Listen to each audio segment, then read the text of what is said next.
மோதும் வேட்பாளர்கள் கணிக்கும் வாக்காளர்கள் நிகழ்ச்சிக்காக பெரும் மகிழ்ச்சியோடு உங்களை காஞ்சிபுரம் மாவட்டம் ஆலந்தூர் தொகுதியிலிருந்து, குறிப்பாக புதிய தலைமுறை அலுவலகத்திலிருந்தே உங்களை வரவேற்பதில் பெரும் மகிழ்ச்சி அடைகிறோம். புதிய தலைமுறை அலுவலகமும் ஆலந்தூர் தொகுதியின் ஆளுகைக்கு உட்பட்டது.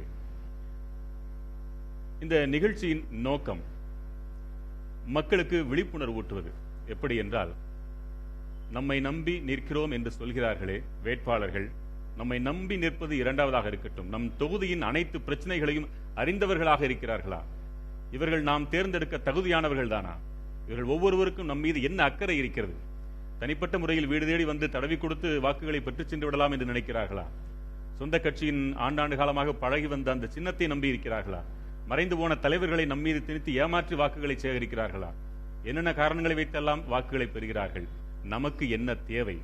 இவர்களில் யாருக்கு என்ன தகுதி இருக்கிறது என்பதை நீங்கள் சோதித்துக் கொள்வதற்காக ஒரு உதாரணமான இந்த நிகழ்ச்சி. கடந்த நாடாளுமன்ற தேர்தலில் இருந்து இப்படி ஒரு முன்னுதாரணமான நிகழ்ச்சியை புதிய தலைமுறை தொடக்கி வைத்தது. ஒரு சில கட்சிகள் வராமல் இருந்தார்கள். ஆனால் இந்த சட்டமன்ற தேர்தலில் அந்த முயற்சி நன்றாக கிளைகளை பரப்பி ஒரு ஆலமரமாக நிற்கிறது. ஏறத்தாழ அந்தந்த தொகுதியில் ஒரு சில கட்சிகள் வரவில்லையே தவிர அனைத்து கட்சிகளுமே தங்களுடைய வேட்பாளர்களை அனுப்பி வைக்கிறார்கள் என்பதை மகிழ்ச்சியோடு நாம் பகிர்ந்து கொள்ள வேண்டியிருக்கிறது. மக்களை நாம் சந்திக்க போகிறோம். அதுவும் புதிய தலைமுறை என்ற ஒரு மக்கள் சக்தி பெற்ற மாபெரும் ஊடகத்தின் துணையோடு மக்கள் அமர்ந்திருக்கிறார்கள். என்ன வேண்டுமானாலும் கேட்பார்கள் என்பதை எதிர்பார்த்திருந்தாலும் கூட வர சம்மதித்து இங்கு வருகை புரிந்திருக்கும் அனைவரையும் உங்கள் கரவொலிகளால் நாம் அவர்களை வரவேற்கலாம். மிக்க மகிழ்ச்சி. உங்கள் வருகைக்கு ரொம்ப நன்றி. இங்கே அமர்ந்திருக்கும் வேட்பாளர்களை நான் அறிமுகம் செய்விக்கிறேன். இன்னும் சில வேட்பாளர்கள் விரைவில் வந்து விடுகிறேன் என்று சொல்லி இருக்கிறார்கள். யாருக்காகவும் மக்கள் அதிக நேரம் காத்திருக்க கூடாது என்பதுதான் ஜனநாயக மரபு என்பதால் நாம் நிகழ்ச்சியை தொடங்கலாம். முதலில் அமர்ந்திருப்பவர் நாம் தமிழர் கட்சியின் வேட்பாளர் திரு இரா தனஞ்செழியன் அவர்கள். அடுத்து அமர்ந்திருப்பவர் பாட்டாளி மக்கள் கட்சியின் வேட்பாளர் திரு இரா சீனிவாசன். அடுத்து அமர்ந்திருக்கும் வேட்பாளர் பாரதிய ஜனதாவின் டாக்டர் சத்யநாராயணன். இவர்கள் அனைவருக்கும் நாம் முதலில் ஒரு நிமிடம் வழங்கப் போகிறோம். உங்களை ஏன் தேர்ந்தெடுக்க வேண்டும் அல்லது மற்றவர்களை ஏன் தேர்ந்தெடுக்க கூடாது, உங்களிடம் அப்படி என்ன சிறப்பு இருக்கின்றது என்பதை தெரிந்து கொள்ளலாம். முதலில் திரு தனஞ்செழியன், உங்களை ஏன் நாங்கள் தேர்ந்தெடுக்கணும்? இந்த மண்ணினுடைய மக்கள் எங்களுக்கு முதலமைச்சராக எங்க ஐயா காமராஜர் தவிர இது வரைக்கும் யாருமே இல்லை. அந்த குறைய கண்டிப்பா நாங்க தான் அதை நிறைவேற்றி தருவோம். மண்ணில் மக்கள் தான் ஆளுறதா. எல்லா மாநிலத்திலையும் மொழிவரி மாநிலமா பிரிக்கப்பட்டதோட நோக்கமே அந்தந்த மண்ணின் மக்கள் தான் ஆளுகைக்கு உட்படுறாங்க. ஆந்திர பிரதேசன்ற ஒரு மாநிலமே தெலுங்கானா ஆந்திரா அப்படின்னு பிரிஞ்சிருக்கு. தெலுங்கானால இருக்கிற முதலமைச்சர் ஆந்திர பிரதேசத்துக்கு முதலமைச்சர் ஆக முடியாது. ஒரு முதலமைச்சர் மட்டும் அப்படி இருந்தா போதுமா? இல்லைங்க, ஆலந்தூர் தொகுதிக்காரங்க தான் ஆலந்தூர்ல நிக்கணும். சென்னையில பிறந்து வளர்ந்தவங்க தான் சென்னையில இருக்கணும். நாங்க மொழிக்கிட்டே நம்ம போகலாமே. ஒரு நாங்க சுருக்கலையே இதை நாங்க சுருக்கவே இல்லையே. நாங்க கேட்கறது எங்களுடைய உரிமை தமிழ்நாட்டுல தமிழ் ஆளுன்றதுதான். இந்த தொகுதிக்கு உங்களை ஏன் தேர்ந்தெடுக்கணும்? இத்தனை முறை ஆண்ட கட்சிகள் திமுக அதிமுக தான் ஆலந்தூர்ல எம்எல்ஏ வந்திருக்காங்க. எம்எல்ஏ தேர்ந்தெடுத்து மினிஸ்டராகவும் ஆயிருக்கிறாங்க. ஆனா ஆலந்தூர் தொகுதியில எல்லாம் நான்லாம் வீடு வீடா போய் கிட்ட நான் ஒரு 80% வீட்டெல்லாம் நேரடியா போய் சந்திச்சிருக்கேன். ஆலந்தூர் தொகுதியில கோவூர் பகுதியெல்லாம் போனீங்கன்னா தரமான சாலை கிடையாது. மழைக்கு அப்புறம் ஐயப்பந்தாங்கல் பகுதியில தரமான சாலை கிடையாது. அந்த பக்கம் தண்டலம் பகுதியெல்லாம் உள்ளுக்குள்ளெல்லாம் நீங்க நடந்தே போக முடியாது. ஒரு மாட்டு வண்டியெல்லாம் போனாலும் வசதி தெரியாது. அந்த காரு டூ வீலர்லாம் எதுவுமே போகவே முடியாது. அரசாங்க பஸ் எல்லாம் உள்ள போயிட்டு வரும்போது உள்ள போகும்போது நல்லா போகுது, வெளியே வரும்போது பஞ்சர் ஆகிட்டு தான் வருது. அந்த நிலைமையில தான் இந்த தொகுதியெல்லாம் வச்சிருக்காங்க.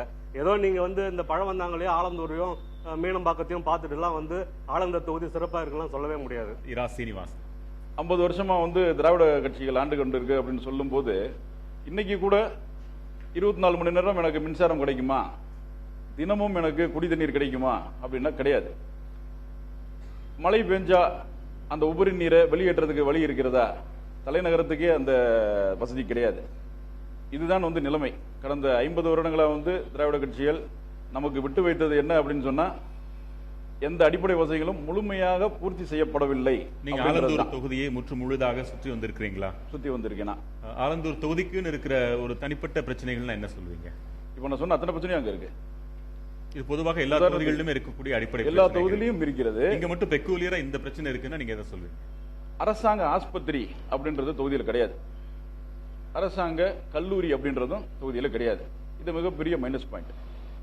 திரு சத்யநாராயண், இந்த தேர்தலை பொறுத்தவரை ஊழல், மது இரண்டு தான் முக்கிய பிரச்சனைகள். ஊழலை பற்றி பேசுவதற்கு இந்த இரண்டு திராவிட கட்சிகளுக்கும் தகுதி இல்லை என்று தான் நான் கருதுகிறேன். ஸோ மக்கள் ஒரு மாற்று ஏற்பாட்டை எதிர்நோக்கி இருக்கிறார்கள். மது விலக்கு பற்றி அதிகமாக பேசக்கூடியது பாமக அண்ட் பிஜேபி மட்டும்தான். இதில் ரொம்ப நாங்கள் தீவிரமாக இருக்கோம். மதுவினால் ஏற்படக்கூடிய விளைவுகள், அரசாங்கமே மதுவை விற்கக்கூடிய ஒரு சூழ்நிலை, இதெல்லாம் நாங்கள் கட்டாயமாக எங்களால் ஒரு தீர்வு காண முடியும். மது ஒழிப்புல நாங்கள் 2 பேரும் தீவிரமா இருக்கிறோம் நீங்க சொல்லிட்டீங்க. ஆமாம். அப்ப அவங்களுக்கே வாக்களிச்சிடறோம். இல்லை, அப்படி இல்லை. அதான் இப்போ அதை தவிர தமிழ்நாட்டை பொறுத்தவரை ஒரு தொலைநோக்கு பார்வையோட எங்களுடைய கட்சி மட்டுமே எங்களுடைய தேர்தல் அறிக்கை வெளியிட்டிருக்கிறது. அதாவது ஒரு 5 ஆண்டுகளுக்கு பிறகு எவ்வாறு தமிழ்நாடு இருக்க வேண்டும், எவ்வாறு தமிழ்நாட்டை முன்னோக்கி காட்டுவோம் என்பதை நாங்கள் எங்கள் தேர்தல் அறிக்கையை கூறியிருக்கிறோம். தொலைநோக்கு பார்வை இவங்களுக்கு இல்லையா? இல்லை, எங்களுக்கு அதிகமாக இருக்கு. நாம் தமிழருக்கு அதிகமா இல்லையா? இல்லை, தப்பு சொல்லல. அவங்க அளவுக்கு உங்க அளவுக்கு அவங்களுக்கு இல்லையா? அவங்களுக்கு இல்லைன்னு சொல்ல. ஒரு உதாரணம். இல்லை, எங்களுக்கு அந்த வேலைவாய்ப்பு மற்றும் ஊழலற்ற ஒரு ஆட்சி, இதையெல்லாம் நாங்களால் நிச்சயமாக, ஏன்னா மக்கள் மற்ற இடத்தில் எங்களுடைய ஆட்சியை பார்த்திருக்கிறார்கள். நாங்கள் எவ்வாறு ஆட்சி செய்கிறோம் என்பதை தெரிந்து கொண்டிருக்கிறார்கள்.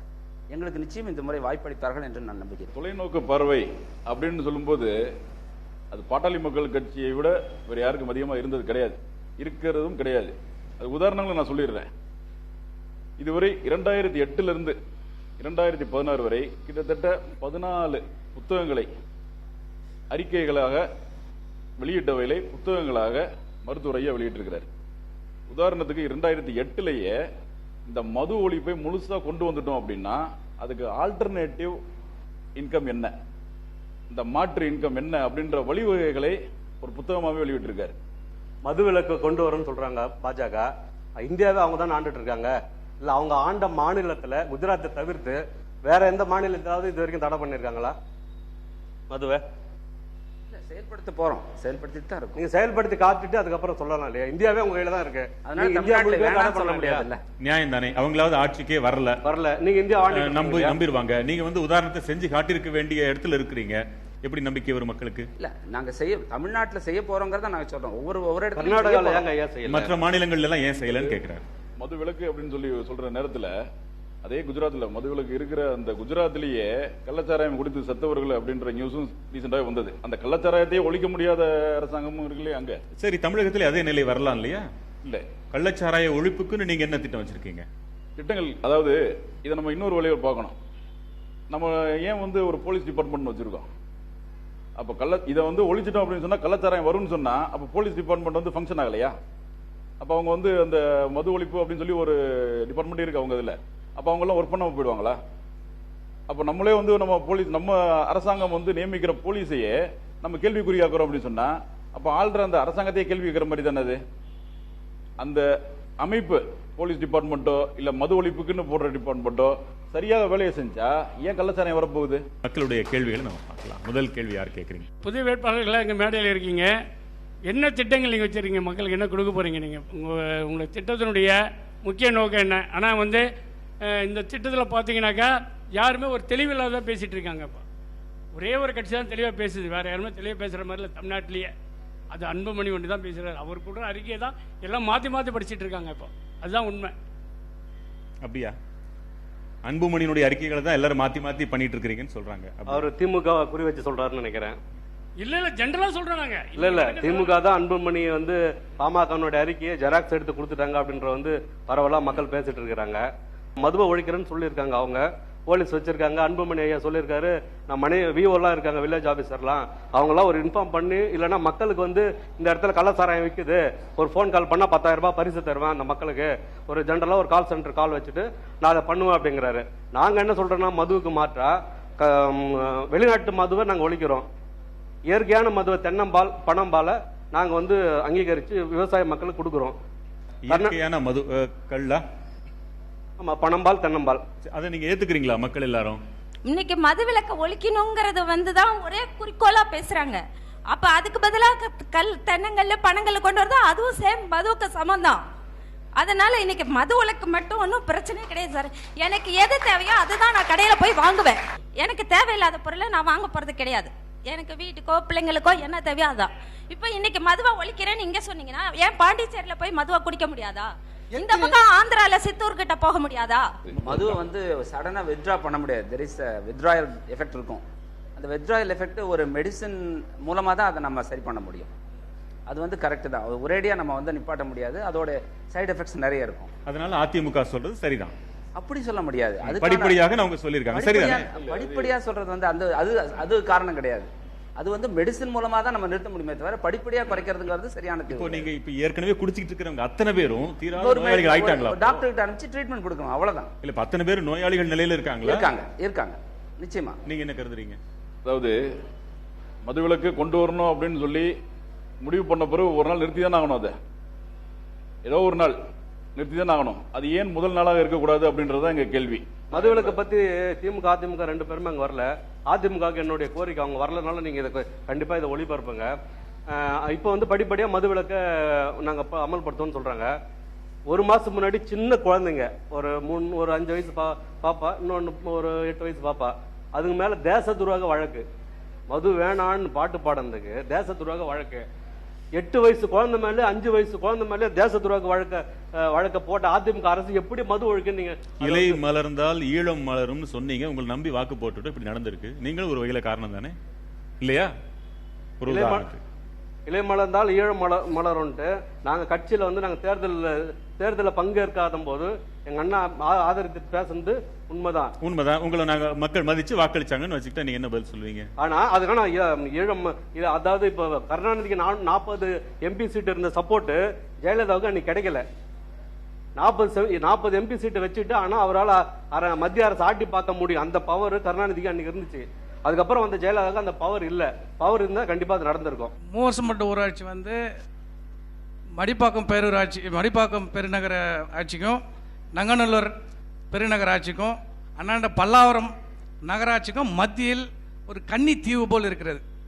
இந்த தீவுக்கு கடந்த ஆண்டு திமுக ஆட்சியில் இருந்த எம்எல்ஏ கிட்ட மனு கொடுக்கப்பட்டது. இந்த ஆண்டு இருக்கிற சிட்டிங் எம்எல்ஏ கிட்ட மனு கொடுக்கப்பட்டது. அமைச்சராக இருந்த 2 அமைச்சர்கிட்டையும் மனு கொடுக்கப்பட்டது. முதலமைச்சர் செல்லுக்கும் மனு செலுத்தப்பட்டது. இது வந்து அந்த சுற்றுவட்டாரம் இருக்கிற குடியிருப்பு சங்கங்கள் தனித்தனியாக மனு கொடுக்கப்பட்டது. அது மட்டும் இல்லாமல் போன மாதம் எல்லா குடியிருப்பு சங்கமும் சேர்ந்து ஃபெடரேஷனும் அமைக்கப்பட்டு அது மூலிமாவும் மடிப்பாக்கம் கூட்டுறவில் பெரிய ஆர்ப்பாட்டம் நடத்தப்பட்டது.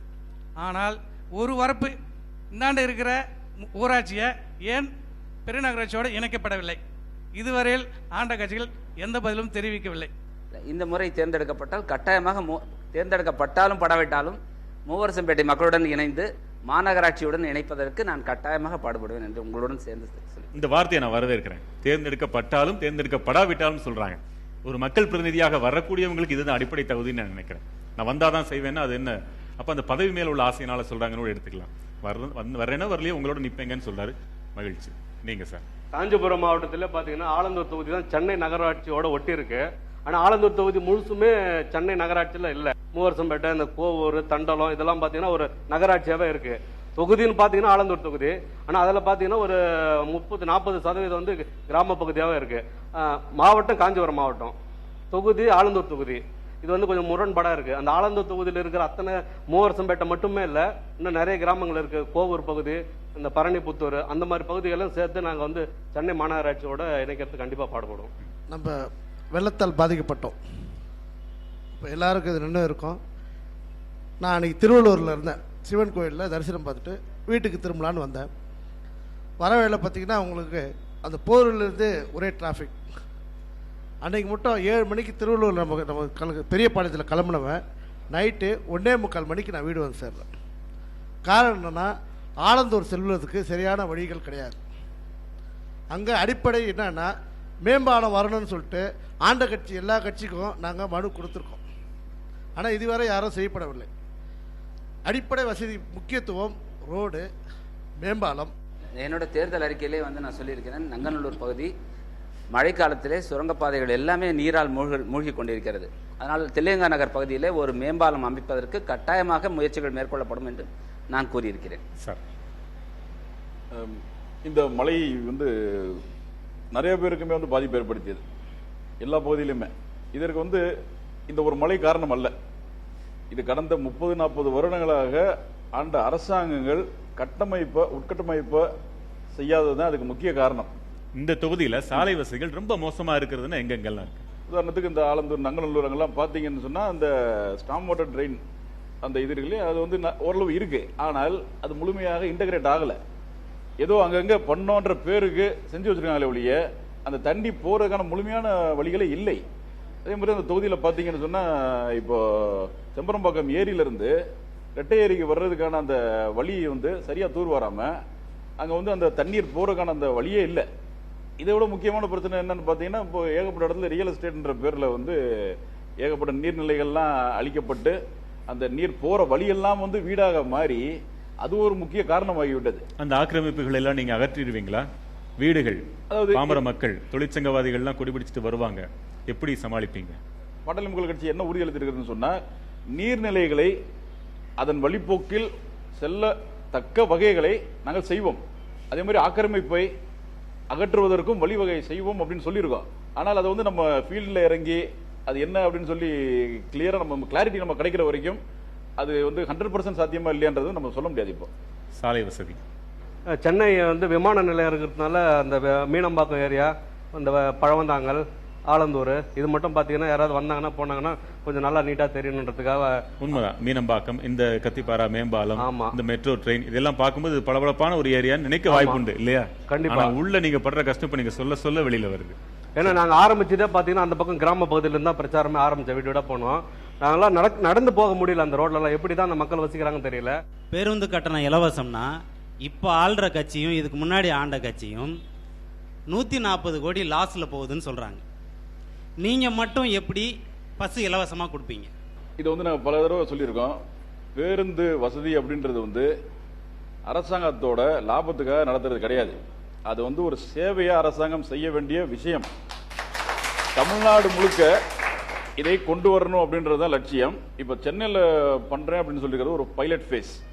இதற்கு காரணம் இல்லாம கிடையாது. மக்களுக்கு வந்து இலவசம் கொடுக்குறேன்றதுக்காக வந்து நாங்க வந்து பப்ளிக் டிரான்ஸ்போர்ட் வந்து ஃப்ரீயா கொடுக்குறேன்னு சொல்லல. அதுக்கு பின்னால என்னென்ன லாபம் நமக்கு இருக்கு அப்படின்னு பாக்குறோம். எவ்வளவு டீசல் அண்ட் பெட்ரோல் சேவ் ஆகும். இப்ப மக்கள் வந்து 70% மக்கள் வந்து இப்போ வந்து அவங்களோட ஓன் வெஹிக்கிள்ஸ் தான் யூஸ் பண்றாங்க. 30% மட்டும்தான் பப்ளிக் டிரான்ஸ்போர்ட் யூஸ் பண்றாங்க. ஒரு 10 வருஷம் 20 வருஷத்துக்கு முன்னாடி 30 லட்சம் மக்கள் இருந்தாங்க. அவங்களுக்கு இருந்த பஸ் வசதி 3000. இன்னைக்கு கிட்டத்தட்ட 50 லட்சம் பேர் இருக்காங்க சென்னையில. அவங்களுக்கு இருக்கிற பஸ் வசதி 3500. அதை 8000 மாற்றோம்னு சொல்லி நான் சொல்லியிருக்கோம். ஏன்னா நான் சொன்ன போல காலத்துக்கு ஏற்ப வளர்ச்சி நம்மகிட்ட இல்லை. 30 லட்சம் வந்து 50 லட்சம் மக்கள் தொகை மாறும்போது எப்படி 3000ன்றது 3500 பஸ் சாத்தியமாகும்? அது முடியாது. அதற்காகத்தான் முதல்ல 8000 மாத்திரம். போக்குவரத்துக்கு மாறுவாங்கன்னு நம்புறீங்க. அத்தனை லட்சம் வாகனங்களும் பெட்ரோல் டீசல் போடலைன்னா அதனால மாநிலத்துக்கு வரக்கூடிய வரி வருவாயும் சேர்த்து குறையுமே. அரசாங்கம் என்பது லாபத்துல ரன் ஆகக்கூடிய ஒரு கம்பெனி கிடையாது. மக்களுக்கு நல்லது நடக்கணும், மக்களுக்கு சேவை செய்யணுங்கிறது தான் அரசாங்கம். அரசாங்கத்துக்கு வருமானத்துக்கு பல வழிகளை நாங்க சொல்லியிருக்கோம். உதாரணத்துக்கு மணல் கொள்ளை, தாது மணல் கொள்ளை, கிரானைட் கொள்ளை, இது எல்லாத்தையுமே முறைப்படுத்தி அந்த கொள்ளைகளை தடுத்தாலே இவங்களுக்கு இந்த மது விலக்குல போதே 30,000 கோடி வந்து கிடைக்குது. அது வந்து 1/3 ஆஃப் டோட்டல் ரெவன்யூ. ஆனால் இந்த கொள்ளைகள்லாம் தடுத்து சரிப்படுத்தினாலே 1 லட்சம் கோடி அரசாங்கத்துக்கு லாபம் கிடைக்கும். அது 3 மடங்கு அதிகம். இதுக்கு இப்போ மெட்ரோ ரயில் எதுக்கு வந்தது? இந்த டிராஃபிக்கை கம்மி பண்றதுக்காக தான் மெட்ரோ ரயில் வந்தாக்கும் போக்குவரத்து நெரிசல் குறையும், மக்கள் வந்து மெட்ரோ ரயிலில் போவாங்க அப்படிங்கிறதுக்காக தான் மெட்ரோ ரயில் வந்தது. மக்கள் உண்மையாவே மெட்ரோ ரயிலுக்கு யூஸ் பண்றாங்களா, போறாங்களா? மெட்ரோ ரயில் வந்ததுக்கான காரணம் இந்த நெரிசலை குறைக்கிறதுக்கு தான். ஆனால் 2013 முடியக்கூடிய ஒரு லைன் 2015 தான் முடிஞ்சது. 2015 முடிய வேண்டிய அந்த ஃபேஸ் 1 கம்ப்ளீட்டா இன்னைக்கு முடியல. அப்பவே உங்களுக்கு தெரியும் என்ன காரணம், ஏன் மக்கள் யூஸ் பண்ணலன்றது உங்களுக்கு தெரியுமே. ஏதாவது 10 கிலோமீட்டர் ஓடிட்டு இருக்கு. நீங்க யோசிச்சு பாருங்க, இப்ப இருக்கிற இந்த 10 கிலோமீட்டர் வச்சு மக்கள் எந்த மூலைக்கு போக முடியும்? அவங்க ஒரு இடத்துக்கு போகணும்னு சொன்னா, உதாரணத்துக்கு தாம்பரத்துல இருந்து எக்மோருக்கு போகணும்னு சொன்னா, அவங்கள என்ன அங்க இருந்து ஒரு ட்ரெயின் பிடிச்சி இங்க வந்து மெட்ரோ பிடிச்சி அங்க போங்க, அது எது வரைக்கும்? கோயம்பேடு வரைக்கும் போயிட்டு அங்க இருந்து மாறி போன்னு சொல்றீங்களா? முழுமை அடைந்தால் மட்டும்தான் பயன்பாட்டுக்கு வரும். சரி, உங்களுக்கே நான் வர்றேன். இப்போ நீங்கள் முழுமை அடைஞ்சா வந்து எல்லாம் சரியாயிரும், எல்லாரும் யூஸ் பண்ணுவாங்கன்னு சொல்கிறீங்க. அப்புறம் என்னத்துக்கு இலவசம்? அப்புறம் என்னத்துக்கு பேருந்து இலவசம்? அதே யூஸ் பண்ணிக்கலாமே, முழுமையாக முடிஞ்சதுக்கப்புறம் அதே யூஸ் பண்ணிக்கலாமே. மெட்ரோ ரயில்ங்கிறது இப்போ இருக்கிற முழு பிளான் படி பார்த்தாலே 45 கிலோமீட்டர் தான். ஓகே, அது எப்படி பத்தும்? அது பத்தாது தான். அதனால்தான் உங்களை என்கரேஜ் பண்ணி பப்ளிக் டிரான்ஸ்போர்ட் யூஸ் பண்ண வைக்கணும் அப்படின்றது தான். இதற்கு பல காரணங்கள் இருக்கு. உதாரணத்துக்கு தனிநபரோட வருமானத்தை சேவிங்ஸா பண்ணி கொடுக்கிறது ஒரு காரணம். பொல்யூஷனை கண்ட்ரோல் பண்ணலாம், கன்ஜெஷனை கண்ட்ரோல் பண்ணலாம், டிராபிக் கண்ட்ரோல் பண்ணலாம், ஆக்சிடென்ட்ஸை கண்ட்ரோல் பண்ணலாம். இப்படி பல காரணங்கள் இருக்கு. பரணிபுத்தூர், ஐயப்பனாங்கல், இந்த சைடு பார்க்கணும் மௌலிவாக்கம், இது 3 ஏரியாவும் சேர்ந்தா செம்பரம்பாக்கம் ஏரி, போரூர் ஏரி. இந்த தண்ணி போகிறதுக்கான வழி எதுவுமே கிடையாது. அப்போ அங்கே இருக்கிற ஊராட்சி மன்ற தலைவர்கள்லாம் யாரும் அந்த நடவடிக்கை எதுவும் எடுக்கலை. அப்போ அந்த முழுமையாக வந்து பட்டூருக்கு போகிறது, மாங்காடு போகிற ரூட்டுக்கு பஸ்ஸோ வாகனமோ எதுவுமே செல்ல முடியல. அதுக்கு இங்கே இருக்கிற 3 வேட்பாளர்கள்லாம் அதுக்கு என்ன செய்ய போகிறாங்க, அது ஒரு முழுமையான தீர்வு வேணும். ஏன்னா அந்த பக்கம் ரொம்ப ரொம்ப மோசமான நிலை பாதிப்பு. என்ன தீர்வு சார் நீங்கள் வச்சுருக்கீங்களா? அவர் சொல்கிற பகுதிக்கு மேலே வந்து பார்த்தீங்கன்னா தேசிய நெடுஞ்சாலை போயிட்டு இருக்கு.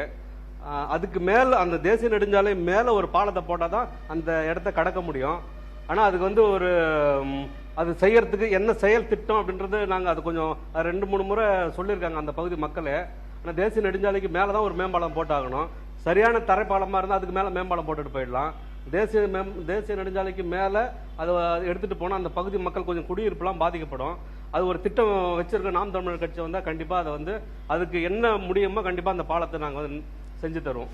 ஏரிகளுடைய ஆக்கிரமிப்புகளை கட்டாயமாக தயவு தாட்சியம் இல்லாமல் யார் அதை ஆக்கிரமித்தாலும் அவர்களை வந்து அதை அகற்றுவதற்கு தீவிரமாக போராடுவோம். இப்போ அங்கே என்னென்ன ஆக்கிரமிப்பெல்லாம் இருக்கு? ஓரளவுக்கு நீங்க கிரவுண்ட் ஒர்க் பண்ணிருப்பீங்கல்ல? ஆமா, அங்கெல்லாம் இருக்கு. அது வந்து எல்லா கட்சிக்காரங்களும் அங்க இருக்காங்க அந்த இடத்துல.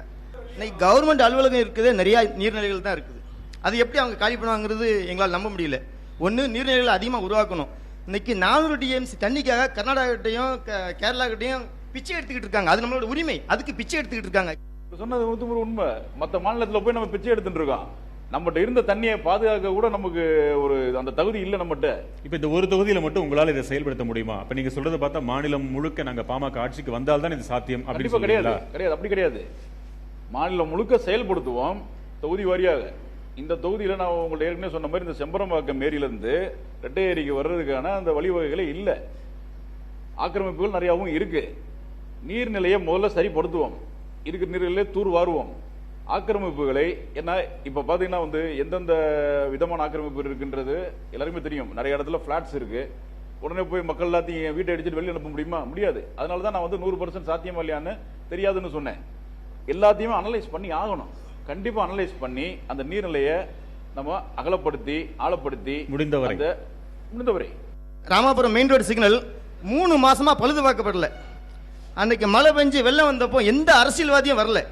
எங்களுக்கு நாங்களே செஞ்சுக்கிட்டோம்.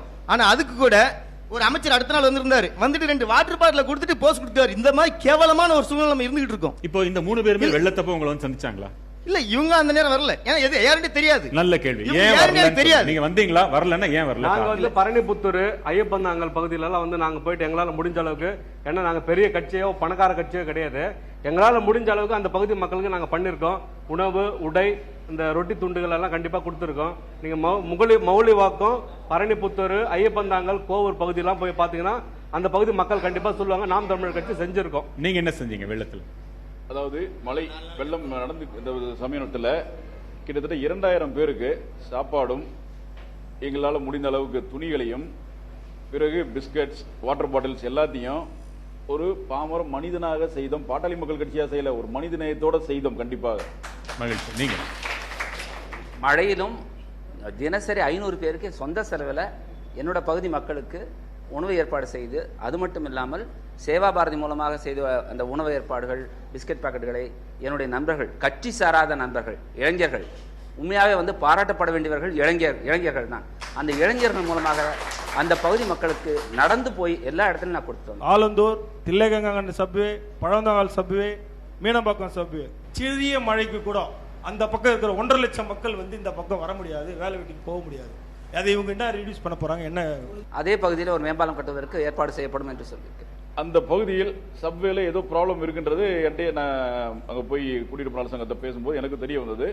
அதை என்னவென்று ஆராய்ந்து உடனடியாக நடவடிக்கை எடுப்பேன் அப்படின்னு சொல்லி அவர் உறுதி கொடுத்துருக்கேன். சப்வேல வந்து பாத்தீங்கன்னா இவர் சொல்ற சப்வேலாம் நானும் பயணிச்சிருக்கேன். சின்ன மழைக்கே தாங்காது. இந்த பெரு மழைக்கெல்லாம் ரொம்ப கஷ்டமான பகுதி தான் அது. அது மேலே என்ன காரணம்னா அதுக்கு மேலே வந்து சென்னை மின்சார ரயில் போயிட்டு இருக்கு செங்கல்பட்டுல இருந்து பீச் நோக்கி. அது வந்து சப்வே பண்ணாக்கா செலவு குறைச்சலாம் ஆகுன்னு அப்போ பண்ணி விட்டுட்டாங்க.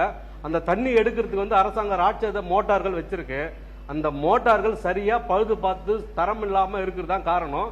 மழை வந்தாலும் உடனே மோட்டர் போட்டு பம்ப் பண்ணி எடுத்துருவாங்க. ஒரு 2 மணி நேரம் 3 மணி நேரம் தான் கொஞ்சம் சிக்கலா இருக்கும். ஆனால் அதுக்கப்புறம் மாற்றத்துக்கு வந்துடும். இந்த மழையிலலாம் பார்த்தீங்கன்னா அந்த ராட்சத மோட்டார்களே நீரில் முழுகி போச்சு. அது செயல்படாமல் போனதான் இந்த இதுக்கு காரணம். நாங்கள் வந்து என்னன்னா இப்போ அந்த 4 பகுதியிலுமே மேம்பாலம் போடணும். 4 பகுதியிலும் ஒரே நேரத்தில் போட முடியாது. ஏன்னா நிறைய ரயில்வே மேம்பாலங்கள்லாம் பார்த்தீங்கன்னா பல வருஷங்கள் கடந்து போகுது. 2 பகுதியில் நான் இந்த தொகுதியில் வந்து வெற்றி பெற்று வந்தேன்னா 4 மேம்பாலத்தில் 2 மேம்பாலம் கண்டிப்பாக கட்டுறதுக்கு நான் நடவடிக்கை எடுப்பேன். மௌலிவாக்கம் இந்த பக்கத்தில் ஒரு நல்ல ஒரு ஆஸ்பத்திரி, கவர்மெண்ட் ஆஸ்பத்திரி கிடையவே கிடையாது. தயவுசெய்து ஐயாவை கேட்டுக்கிறோம், எல்லாரையும் கேட்டுக்கிறோம், 3 பேர் ஒரு நல்லா வந்தாங்கன்னா ஒரு நல்ல கவர்மெண்ட் ஹாஸ்பிட்டல் ஃப்ரீயாக எல்லாருமே ஏழைங்க தான் இருக்காங்க. அதுல என்ன நீங்க அறிமுகப்படுத்தி கொண்ட போதே நான் சொன்ன 2 விஷயத்துல ஒண்ணு மருத்துவமனை, 2 ஒன்றும் அரசு மருத்துவமனை கிடையாது, அரசு கல்லூரி கிடையாது. 2ஐயும் கொண்டு வருவதுதான் என்னுடைய கடமைன்னு சொல்லிட்டேன். நாங்கள் வசிக்கக்கூடிய பகுதியின் அருகாமையில் கிட்டத்தட்ட 500 மீட்டர் இடைவெளியில் மிகப்பெரிய கல்குவாரி இருக்கிறது. அந்த கல்குவாரியினால் ஒவ்வொரு நாளும் சின்ன குழந்தைகள் முதல் வயதானவர் வரை இரவு 2 மணி ஆனாலும் அந்த வேட்டு சத்தம் அதிகப்படியாக இருக்கும்.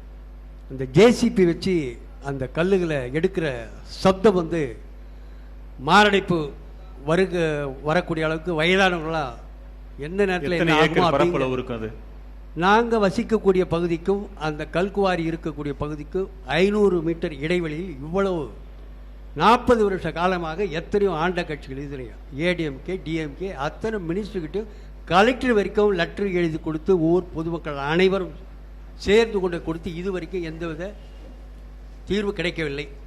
இதுக்கு என்ன தீர்வு எதிர்பார்க்குறீங்க? அத்தனை தொழிலாளர்களை நம்ம வசிக்கக்கூடிய பகுதிக்காக அந்த தொழிலாளர்களை நம்ம வந்து எதையும் பண்ணக்கூடாது. அந்த தொழிலாளர் வர்க்கத்தினுடைய அடிப்படையில் நான் சொல்ல வரேன். நேரம் காலம் ஏன் வைக்கக்கூடாது? ஒரு கல்குவாரியை வந்து மூடணும் அப்படின்னா வந்து அது சாத்தியம் இருக்கிறதா அப்படின்றத பார்க்கணும் முதல்ல. அப்படி சாத்தியக்கூறுகள் இருந்தால் கண்டிப்பாக முதல் ஆளாக நான் தான் இருப்பேன். உயர்நீதிமன்றம் இந்த பிரச்சனையை வந்து எடுத்துக்கொண்டிருக்கிறது. இது வந்து முறைப்படுத்த முடியாமல் அங்கீகாரம் இல்லாமல் நிறைய பேர் வந்து அங்கே வந்து கல் உடைத்துக் கொண்டிருக்கிறார்கள். கல்குவாரி நடந்து கொண்டிருக்கிறது.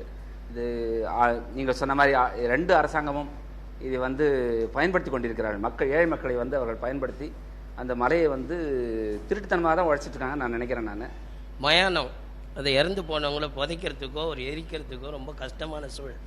அப்படின்னு பார்த்தீங்கன்னா அந்த பிவி நகரில் கண்ட்ரோல்மெண்ட்டை சார்ந்தது தான் அந்த இயங்குது. அந்த சுற்று சுவர் இப்போ வந்து எம்எல்ஏ தான் இப்போ தான் போட்டார். அந்த சுற்று சுவரை போட்டு அந்த கேட்டை வந்து பூட்டிட்டாங்கன்னா கூட ரொம்ப கஷ்டமான சூழல். 2வது பழவந்தாங்கல்ல அந்த எரி மேடை தகன மேடை இருக்குது, அப்பப்போ ஒர்க் ஆகாது. நாங்கள் அடுத்த பகுதிக்கு கீழ்கட்டளைக்கு போக வேண்டிய ஒரு நிலைமை. இதை வந்து இவங்க வந்தாங்கன்னா யாராவது ஒருத்தர் நான் கேட்குறேன். இதில் வேதனைக்குரிய விஷயம் என்னன்னா கடந்த 3 நிகழ்ச்சிகள்லையும் ஒரு முக்கிய கோரிக்கையாக இந்த மயான பிரச்சனையை முன்வைக்கிறாங்க. யாரும் போக விரும்பாத ஒரு இடம்தான் மயானம். ஆனால் போகாமல் இருக்கவே முடியாத ஒரு இடம் மயானம். எல்லாருக்காகவும் சேர்த்து கேள்வி கேட்ட ஒரு உண்மையில் பாராட்டுக்குரியவங்க தான். இது உங்க கவனத்துக்கு ஏற்கனவே வந்திருக்குதா? அந்த பகுதியில் கண்டிப்பா அந்த பிரச்சனை இருக்கு. சரியான செயல்படாம இருக்கிறதுக்கு என்ன காரணம் கண்டுபிடிச்சு அதை சரி பண்ணுவோம். நாங்க ரேஷன் கடை 2-5 ஆண்டா நாங்கள் பார்த்துட்டோம். இது வரைக்கும் கார்டு எங்களுக்கு புதுப்பித்து தரல. அந்த கார்டு போட்டுனா கார்டு ஒரு பக்கமாக போகுது. அது அடையாள அட்டை ஒரு சிம் கார்டு வேணும்னா உங்களுக்கு வந்து ரேஷன் கார்டு வேணுன்றாங்க. நாங்கள் ஜெராக்ஸ் எடுக்க போனால் 10 மடங்கு மடிஞ்சிருக்கு. அது எப்போ புதுப்பிச்சு தருவீங்க? அதுக்கு தீர்வு என்ன? நிறைய இடத்துல வந்து அவங்க கேட்கறது வந்து ஸ்மார்ட் கார்டு எப்போ கொடுப்பீங்க அப்படின்னு கேட்குறாங்க. அரசாங்கத்தில் வந்து அறிவிச்சாங்க ஸ்மார்ட் கார்டு அப்படின்னு சொல்லி அறிவிச்சாங்க. ஆனால் இன்னும் ஆரம்பிக்கல சரியா. அதை கொண்டு வர்றதுக்கான முழு முயற்சியும் நான் எடுப்பேன் அப்படின்னு சொல்லி வாக்குறுதி கொடுத்துருக்கேன். ஆனால் இவருக்கு நான் சொல்லக்கூடிய ஒன்று என்னன்னா, அவங்க கொடுக்குற அந்த 20 கிலோ அரிசியை நம்பியிருக்கேன் அப்படின்ற நிலை மாறி பாட்டாளி மக்கள் கட்சி ஆட்சிக்கு வந்தா அனைத்து தரப்பினரோட வாழ்க்கை தரம் உயர்ந்து இலவசங்களையே எதிர்பார்க்காம அவங்களே வாங்கி கொடுக்குற சக்தி வரும். நேற்று நைட்டு கூட கரண்ட்டு 1 மணி நேரத்துக்கு ஒரு முறை கட் ஆயிடுச்சு. நைட்டு ஃபுல்லாக தூங்கவே கிடையாது. அதே மாதிரி ஃபுல்லாக வோல்டேஜ் ரொம்ப கம்மியாக இருக்குது. 2 தெருவுக்கு ஒரு டிரான்ஸ்பாரம் தான் இருக்குது. இபி வந்து வேலைச்சேர்லேருந்து வருதுன்றாங்க. ஏன் அங்கேருந்து வருது? அதையே மாற்ற மாட்டுறாங்க. மாற்றி வேற கொண்டு வரலாமே, அங்கே மட்டும் தான் வழி இருக்கா, வேற வழியே கிடையாதா? வேளச்சேரியிலேருந்து தான் வந்து நங்கநல்லூர் பகுதிக்கு வந்து மின் இணைப்பு இருக்குது. அது பல்லாவரம் வழியாகவும் கொடுப்பதற்காக நான் சொல்லி கொண்டிருக்கிறேன். அது நாங்கள் தேர்தல் அறிக்கையில் சொல்லியிருக்கோம், 1.25 ரூபாய்க்கு ஒரு யூனிட் மின்சாரம் தரோம் அப்படின்ட்டு. இந்த பன்னாட்டு தொழிற்சாலைகளுக்கு கொடுக்குற மின்சாரத்தில் கட் பண்ணாலே நம்ம மக்களுக்கு வந்து ஹை வோல்டேஜ் கண்டிப்பாக கிடைக்கும். பன்னாட்டு நிறுவனங்கள் இங்கே வந்து கால் பதிச்சு இங்கே வந்து பார்த்தீங்கன்னா பல ஆயிரம் acre, 1000 acre, 2000 acre, 5000 acre, 10,000 acre எடுக்கிறாங்க. உள்ள வேலை செய்கிற தொழிலாளி பார்த்தீங்கன்னா 2000 பேர், 40,000 ஏக்கரை பயன்படுத்தி 2000 பேர் தான் வேலை கிடைக்குது. 2000 பேரும் பார்த்தீங்கன்னா இந்த மண்ணின் பூர்வக்குடிக்கு யாருக்குமே கண்டிப்பாக வேலை கிடைக்கிறது இல்லை. அவங்களுக்கு கொடுக்குற மின்சாரத்தை கட் பண்ணாலே மக்களுக்கு வந்து தேவையான மின்சாரம் கண்டிப்பாக கிடைக்கும். வாக்குக்காக பணம் தருவது எவ்வளவு கேவலமானதுங்கிறதையும் பெறுவது எவ்வளவு பரிதாபத்திற்குரியதுங்கிறதையும் வேட்பாளர்கள் ஒவ்வொருவராக உறுதிமொழிகளாக சொல்வாங்க. முதல்ல நாம் தமிழர் திரு தனஞ்செழியன். நாம் தமிழர் கட்சி வாக்காளருக்கு கண்டிப்பாக பணம் தராது. நான் பல கோடி ரூபாய் பணம் கொடுத்து இன்னைக்கு நான் வெற்றி பெற்று வந்தேன்னா 50 கோடி செலவு பண்ணனா 100 கோடி சம்பாதிக்க தான் நான் பார்ப்பேன். ஆனால் நான் என்ன சொல்றேன்னா, மக்களுக்கு கண்டிப்பாக நான் பணம் தர மாட்டேன். பணம் தராம நான் உறுதியாக வந்து மக்கள்கிட்ட எளிமையாக தான் போய் கேட்டிருக்கேன். கண்டிப்பாக நான் வாக்காளருக்கு பணம் தர மாட்டேன். அப்படி யாராவது கொடுத்தாங்கன்னா மக்கள் எப்படி எதிர்வினையாற்றணும் உங்க ஆலோசனை என்ன? மக்கள் ஒண்ணுமே வேண்டாம், அந்த பணத்தை தூக்கி மூஞ்சில் எரிஞ்சாலே போதும். ஓட்டு போடுறது அப்படிங்கிறது வந்து நம்மளோட தலையாய கடமை. இப்போ எப்படி நம்ம வந்து இப்போ நிறைய குறை சொல்றோம், மற்ற அரசாங்கத்தில் உள்ள எல்லா துறையும் பார்த்து நான் இதை போய் பண்ணி சொன்னா ஒரு 100 ரூபா கேட்குறாங்க, 200 ரூபா கேட்குறாங்க, ஊழல் பண்றாங்க அப்படின்னு சொல்றான். இப்படி என்னோட தலையாய கடமையான ஓட்டு போடுறதுக்கு நான் காசு வாங்கினேன்னா அதுதானே முதல் ஊழல். அப்போ நானே ஊழல் பண்ணிட்டு அடுத்தவங்களை குறை சொல்றதுக்கு என்ன தகுதி வரும்? அப்படின் போது ஓட்டு போடுற காசு வாங்குறதுக்கான இதை வந்து நான் முழுமையாக எதிர்க்கிறேன். ஓட்டுக்கு பணம் கொடுக்கறதுக்கான எண்ணமும் எனக்கு கிடையாது, கொடுக்கறதுக்கான நிலைமையிலையும் நான் இல்லை. ஓட்டுக்காக பணம் கொடுக்கவும் மாட்டேன், அதை வாங்குவதை நான் என்கரேஜ் பண்ணவும் மாட்டேன். பஸ்ஸில் இப்போ ஏறுறோன்னா, இப்போ சாதாரணமாக போக்குவரத்தில் டிக்கெட் எடுக்கணுனாலே எல்லாருமே ஏறுறாங்க. இப்போ நாங்கள் பஸ் வச்சு ஏறுறோம். ஆனால் நாங்கள் காலையில் 8:30 மணிக்கு பஸ்ஸை ஏறினா ஃபுட்பால் தான் எங்களால் அடிக்க முடியுது. படிக்கிட்டு வரையும் எல்லாம் நிற்கிறாங்க. நீங்கள் எந்த வகுப்பு படிக்கிறீங்க? நான் இப்போ +2 போகிறேன். +1 முடிச்சுட்டு +2 டெய்லி ஓடி ஓடி போய் ஒரு ஓட்டப்பந்தயத்தில் ஏறுற மாதிரி ஏற வேண்டியது. அந்த மாதிரி நாங்கள் கூட பசங்க நாங்கள் ஏறிடுவோம். எங்கள் கூட வர சகோதரிகள்லாம் அவங்களால ஏற முடியல. இதனால் ஒரு 3 மாதத்துக்கு முன்னாடி என்ன ஆச்சுன்னா, ஒரு 2 பொண்ணு வந்து கீழே விழுந்து கால் அடிபட்டு கரெக்டாக நங்கநல்லூர் பகுதியில் தான் இது மாதிரி ஆச்சு. அது நாங்கள் பார்த்தீங்கன்னா கண்டக்டர் பார்த்தா எங்களை தான் திட்டுறாங்க, உங்களால் தான் அந்த பொண்ணுங்களாம் கீழே வந்துரு.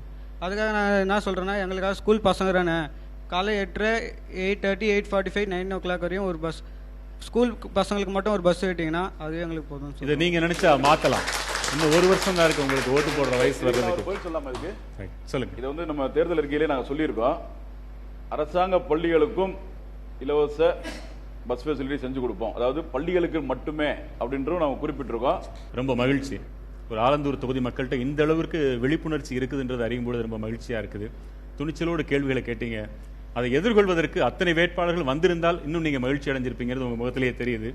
குறிப்பாக திராவிட முன்னேற்ற கழகத்தின் வேட்பாளரும் வரல, அண்ணா திராவிட முன்னேற்ற கழகத்தின் வேட்பாளரும் வரல. இருவருமே சக்தி வாய்ந்த முன்னாள் அமைச்சர்களாக இருந்தவங்க தான். மக்களை நேருக்கு நேராக சந்திக்கிறதுக்கு ஏன் அவங்க தயங்குறாங்களா அல்லது என்ன காரணங்களை சொல்றாங்க நம்மளுக்கு தெரியல. நிகழ்ச்சி முடிவதற்குள்ளாக வந்து விடுகிறோம்னு உறுதி சொன்னவங்க தான். அதுவும் ஒரு வாக்குறுதி தான். அந்த வாக்குறுதி இங்கு நிறைவேற்றப்படவில்லைங்கிறத இதை பார்த்து கொண்டிருக்கும் மக்கள் உணர்ந்திருப்பீங்க. மக்களிடம் நாம் வைக்கிற ஒரே ஒரு வேண்டுகோள், வாக்குகளுக்காக பணத்தை ஒருபொழுதும் பெற்றுக்கொள்ளாதீர்கள். அது நம்முடைய அடுத்த தலைமுறையை புதைகுழிக்குள் தள்ளுவதாக. அதுக்கு முதல் நம்ம எல்லாரும் உறுதிமொழி எடுத்துக்கலாம். நாம் மட்டும் இல்ல, நம்மை சார்ந்தவர்களையும் வாக்குகளுக்காக பணத்தை பெறவே கூடாது என்பதை வலியுறுத்துவதற்கு நாம் இங்கே உறுதிமொழி எடுத்துக்கிறோம். பங்கு பெற்ற உங்கள் அனைவருக்கும் ரொம்ப நன்றி. நேருக்கு நேராக வாக்காளர்களை சந்தித்து என்ன கேள்விகள் கேட்டாலும் பதில் சொல்ல தயார்னு இங்க வந்திருந்த பாரதிய ஜனதா கட்சி வேட்பாளர் டாக்டர் சத்யநாராயணன், பாட்டாளி மக்கள் கட்சி வேட்பாளர் திரு ரா சீனிவாசன், நாம் தமிழர் கட்சி வேட்பாளர் திரு இரா தனஞ்செழியன், மூவருக்கும் நெஞ்சார்ந்த நன்றிகளும். உங்களுக்கு தேர்தலில் வெற்றி பெற வாழ்த்துகள். மீண்டும் மற்றொரு தொகுதியில் சந்திக்கலாம். வணக்கம்.